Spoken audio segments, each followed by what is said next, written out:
The following program was produced by students at the Brian Lamb School of Communication at Purdue University.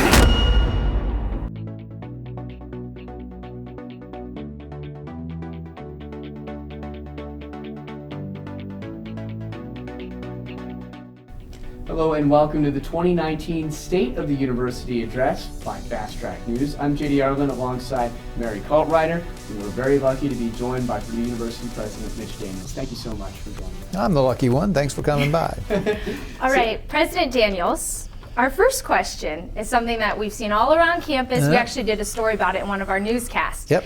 These little food robots. So what about them coming to Purdue, and do you see further innovation playing a role here? Aren't they fun? They are very fun. My very favorite thing about them is, more than once I've seen students stop and pet them like it was the family dog. It's been a successful experiment. The company involved came here at the front end of their American rollout, and they had a successful enough experience that they are now on other campuses, so that tells you something. Having about 100 deliveries a day, the last I checked, which is about what they thought, maybe a little light, but anyway, everybody seems happy with it. I've asked a lot of students, they think that, who've used it, and they think it's fun and helpful. And the other thing I'll say is that it's just another example of Purdue being at the front edge of something, which I like. I think it fits who we are. A lot of front edges get invented here and will in the future. And so just like other things we could mention, the Amazon pickup sites, for instance, I think we've established enough of a reputation for innovation and being receptive to innovation that people tend to come try it on us first, and that's a great place to be. Mm-hmm. I have to say, they're so fun. Sometimes my mom will be on the phone and be like, oh, there's a robot waiting for a coffee with me. Yeah. And there's my coffee. So we were all very excited when they came. Like members of the family already. Yes. Well, you mentioned some of those innovations, including Amazon and, of course, the food robots. Wanted to talk briefly about the new ID cards coming to campus. When those roll out, how do you see them changing the way that students are interacting with their local and national government? It should help at least a little, because we have had that issue with a reinterpretation by the state. We didn't have anything to do with it. That said you needed to have a date on the card. Well, we were already in process, and we've done some things to accelerate it, as you know, and make it available sooner to students. But within a very short time, it'll be the normal course of business here. Every student will have one, unless they change the state election rules on us again. We'll have solved that problem. Very nice. Yeah, it's going to be great. I know my dad still has his ID card from coming to Purdue, and it looks completely different. So. Well, just tell him don't try to use it in a dining court or somewhere. Probably wouldn't slide too well. So going off of being involved in the community, how do you continue to maintain a positive relationship with the city of West Lafayette? Well, thanks for noticing. We shouldn't take this for granted. In many places, I mean, there's a phrase, town and gown, which somebody invented because usually very often they're at odds. And I've asked people who can remember times not that long ago when Purdue and our neighboring communities didn't get along very well. So we should never take it for granted. We do work on it, try to be in regular touch and get their opinion on things. They're reciprocally courteous with us. But we've had such great collaboration in the last few years. First of all, in bringing new businesses to the area. GE is one great example. Nanshan is another, where Purdue was a central material factor. Well, there's just nothing that a mayor or a city council loves more than new investment, new jobs, new population, to make the area stronger. And so we need to keep doing that. And then taking it a step beyond, our whole State Street project, 50-50 with the city of West Lafayette. I'm not aware of another endeavor like that in the country.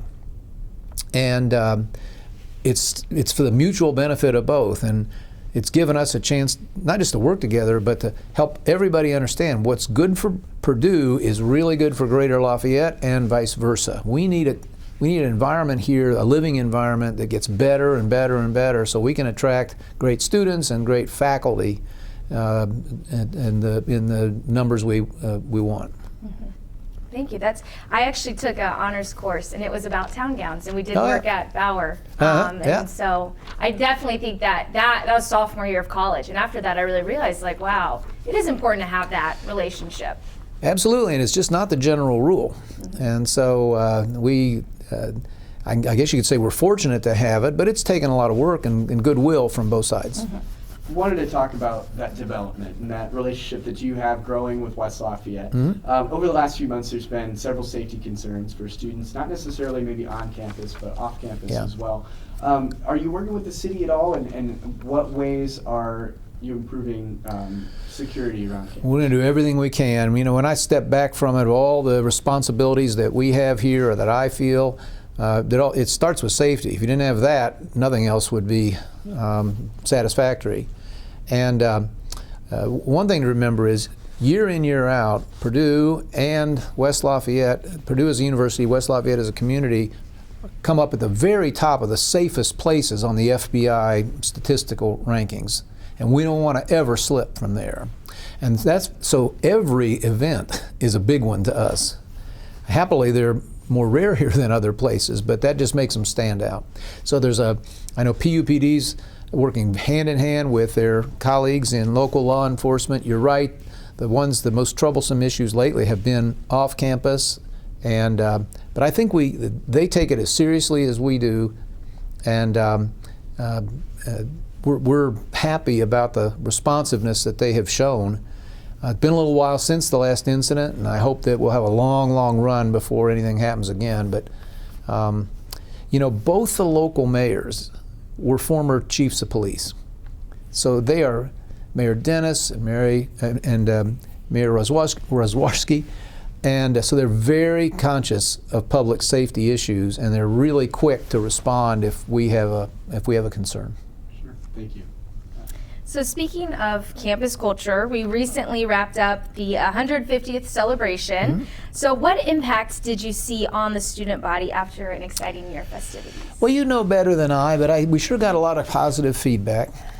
We tried every way we knew how, and I think with the faculty taking the lead, we had some success. I said at the beginning, this will not be a success if we have fabulous programs, great speakers, and the audience is all adults.